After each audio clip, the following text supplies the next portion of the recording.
Okay, so here's the situation. I know by clicking on this video, you have this issue. I had this issue for a while until I figured out this trick. It's not a clickbait title. You can actually find the depth of waters you've never fished before straight from the bank. And it's almost to the inch, guys. Like, there is a way that you can do this to actually find out the depth, which is crazy, and you don't need any electronics.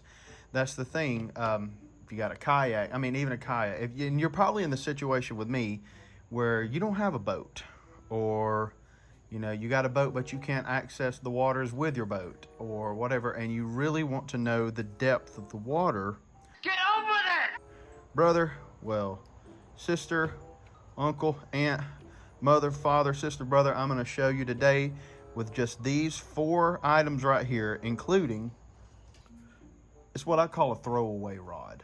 And like, literally, I'm not going to throw it away, but maybe you've got a rod that you've had for a while, or, maybe going to the end of life, or it may not be. You may want to, you may can rig this up while you're at a fishing spot. But I want to get right into you being able to tell the depth from the bank. I want this to be as quick and efficient as possible, and then we're going to have actual footage of me showing you that this works. So let's get right into it. I have a quick draw Bass Pro Shop rod here, and one of the key things is knowing the length of your pole here. All right, so this is a 6.5 foot pole. All right, I don't know if you'll be able to see that or if it'll focus. There it is, a 6.5 foot pole here. That's kind of key in you being able to tell the depth. Let's get into the equipment right here. Not counting the rod, you need 4 pieces of equipment. You need bobber stops or cork stops, or whatever you want to call them. I've called them bobbers. I don't know what you call them. Let me know in the comments what you call them. I call them a bobber.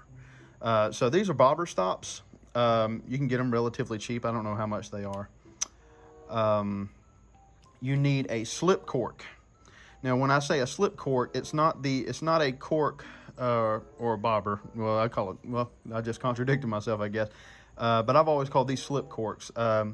You need the difference with a slip cork and another kind of bobber or cork is there's no clips on the top. What you do is you run the line straight through the cork. Therefore, it slips. It can go up and down the line. You need a bead, and I would suggest it be bigger than the cork, and I can actually get away with just using a bobber stop with this, but I want to use this bead just to show you.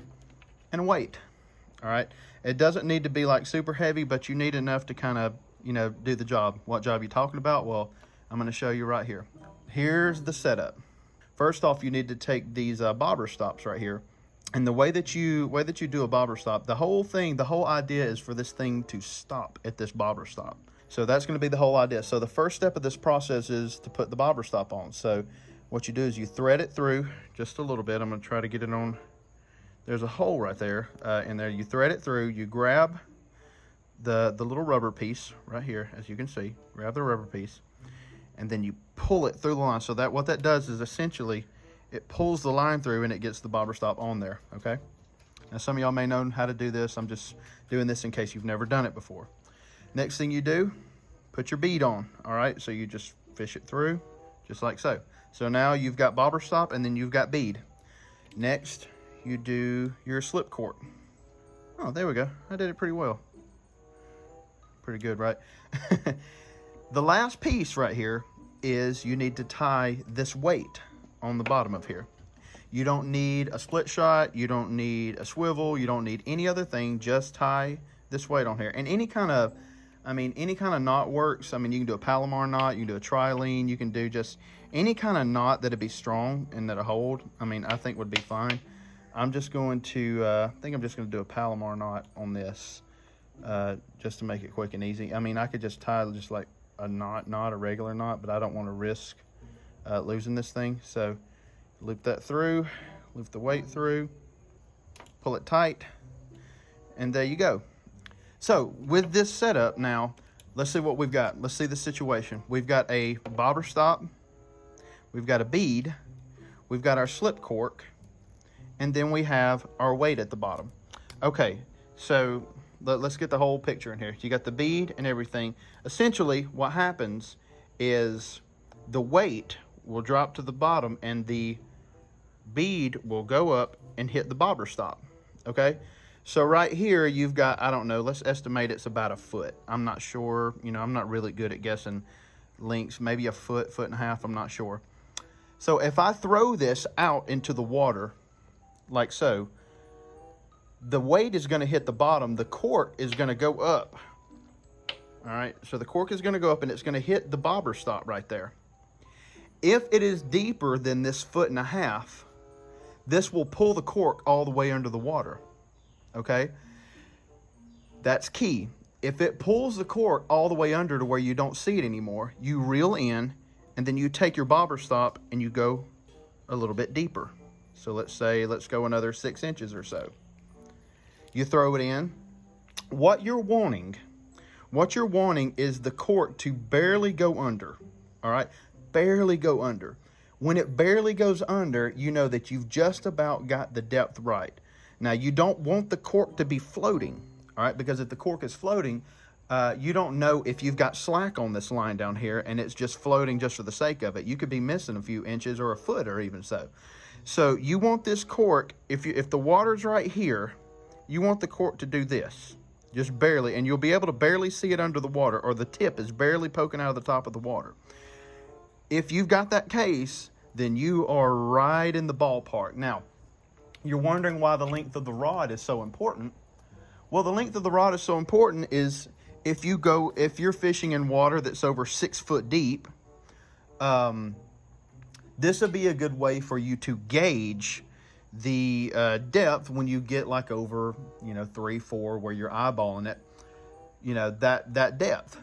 What you do is if it's over 6 foot deep and you have this weight as long as your rod and your bobber stop is all the way, let me get it up here, and your bobber stop is all the way at the tip of your rod, and you throw it out there and it still sinks, you know that it's deeper than 6.5 feet.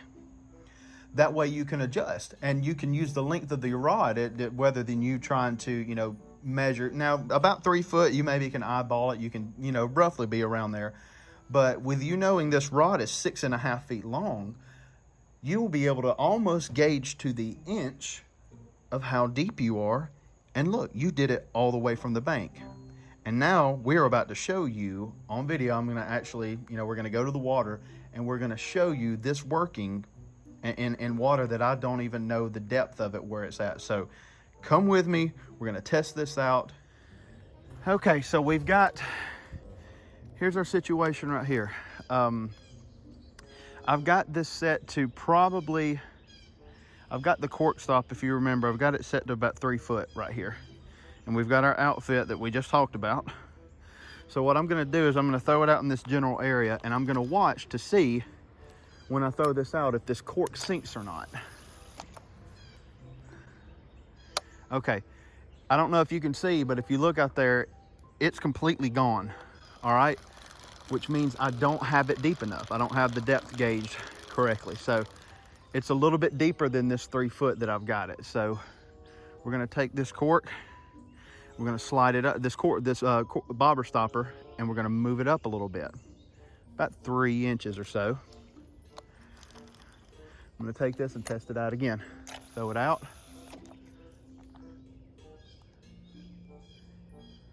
It's sitting on top, so I've just about got it right. I've just about got the depth. I can see it. I moved it up just a little too much, so we're gonna throw it right back out in the same spot. I'm gonna pull it down a little bit now. And like I said, you could get this about to the inch. Let's pull this down just a little bit. Throw it out and try to get in the same spot. I mean, there could be drop-offs. There could be whatever.